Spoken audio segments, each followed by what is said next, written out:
Hello amazing family, this is Hadija from the Parenting Mindset Shift, a place for parents to find clarity, peace and joy and confidence in their parenting journey. And I wanted to do today is to talk about story time, the benefit of reading out loud to our children.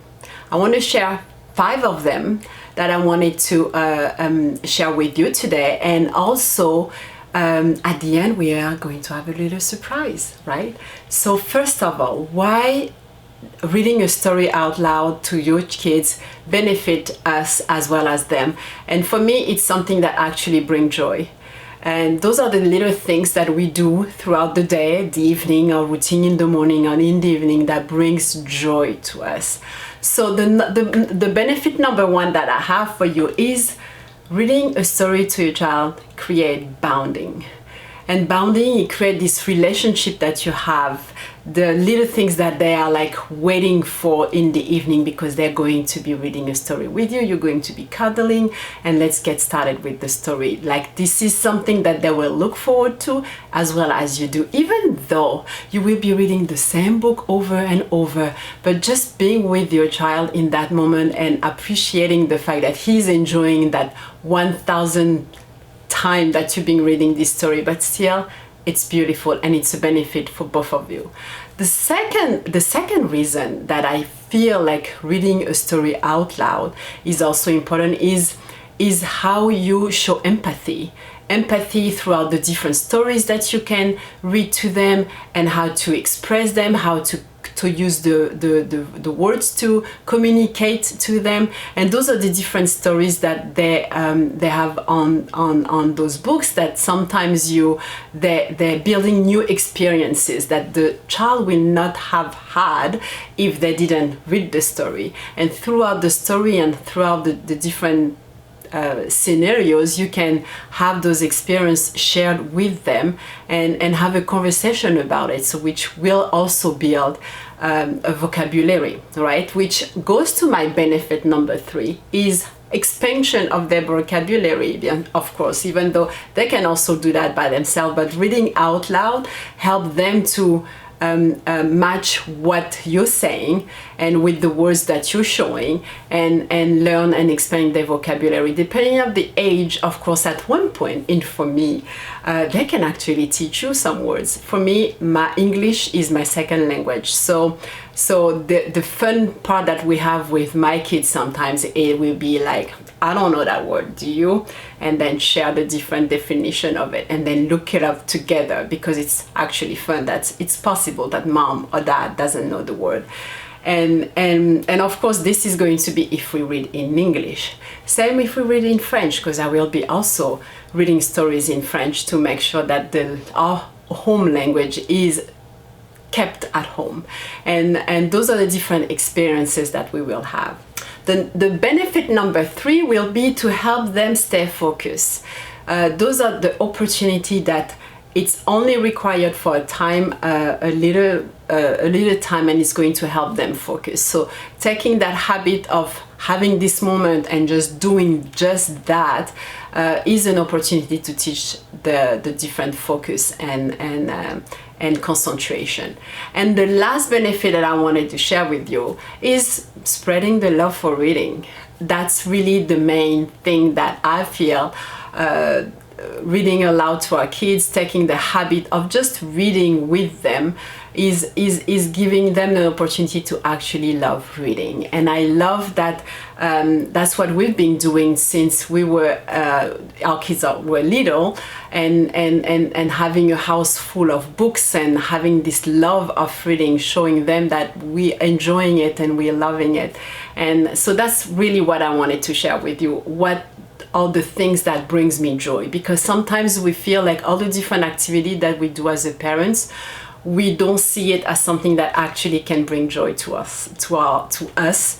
And those are the little things that when we are intentional of why we're doing the things we do, we can actually see and feel the fulfillment in our parenting journey. So knowing that reading a story to a child create those bounding, you're teaching them how to focus, you're giving them the opportunity to have different new experiences, and you spread the love of reading. It's really beautiful. And I think with this intention in mind, you are going to feel happy because now you're in the present moment of having those experiences, right? So the Shrek Parenting connection this week is for you to read the story. And I'm going to do that in French. I have a story to read to you. You can, and I'm going to put a timestamp so you can go straight to the story and maybe have your kids listen to it. This story is going to be in French. And this is one of the books that we actually read over and over and over. And I just wanted to give you that little gift of what we're doing at home and how I actually do it as well. So how I read the story to my child. First, I show them the books, of course, and I always say, oh, the title of the book is Qui veut un bisou? Qui veut un bisou is the title. And then who wrote the book? The author is Eric Simard. Eric Simard is the author, the person who wrote the book and who actually drew everything in the book. The person is Ingrid Godin, is the illustrator. So this is to give me an opportunity to them to teach the author, the title, the different position in the title. So now let's go back to the story. Qui veut un bisou? By Eric Simard et Ingrid Godin. Ce soir, Albert est tout excité. Sa maman lui dit « Albert, il est l'heure de te coucher !» Mais Albert crie « Oh, je n'ai pas envie de dormir !» Albert s'entraîne pour le plus beau plongeon du monde. Son papa lui dit « Si tu ne veux pas te coucher, qui va te donner un bisou ?» Quand Albert est enfin dans son lit, il entend une petite voix qui lui chuchote à l'oreille. « S'il te plaît, donne-moi un bisou !» Albert se relève pour demander « Est-ce vous, Madame la Lune, qui avez demandé un bisou ?» La Lune répond « Non, non, ce n'est pas moi. » Albert sort de sa chambre pour demander « Est-ce vous, Mesdemoiselles les étoiles, qui avez demandé un bisou ?» Les étoiles répondent « Non, non, pas du tout, ce n'est pas nous. » Alors Albert s'éloigne de la maison pour demander « Est-ce vous, messieurs les flocons, qui avez demandé un bisou ?» Les flocons répondent « Non, non, ce n'est pas nous du tout. » Albert entre dans la forêt et il crie très fort « Qui a demandé un bisou ?» Seuls les arbres répondent « Un bisou en pleine nuit, ce n'est pas possible. » Tout le monde dort, tu devrais rentrer te coucher, Albert, toi aussi. Un vieux hibou a tout entendu. Il s'étonne. Tu t'es perdu, Albert? Si tu veux, je te ramène chez toi. Et le vieux hibou transporte Albert au-dessus de la forêt. Quand ses parents découvrent Albert dans l'entrée pieds nus en pyjama, ils le grondent. Tu es encore debout, Albert? Mais qu'est-ce que tu fais là? Tu as le nez tout froid. Alors le papa et la maman d'Albert l'accompagnent jusqu'à son lit et ils lui font chacun un bisou sur une joue. Tout seul dans son lit, Albert écoute si la petite voix revient, mais il n'entend rien. Alors tout doucement, il rit parce qu'il a compris.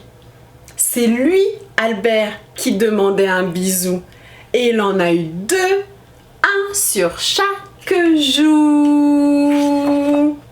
The end. So that was Qui veut un bisou? A book that we've been reading. Today my kids are older, but we read to all of them and they love it and we enjoy it. So I hope you enjoyed it.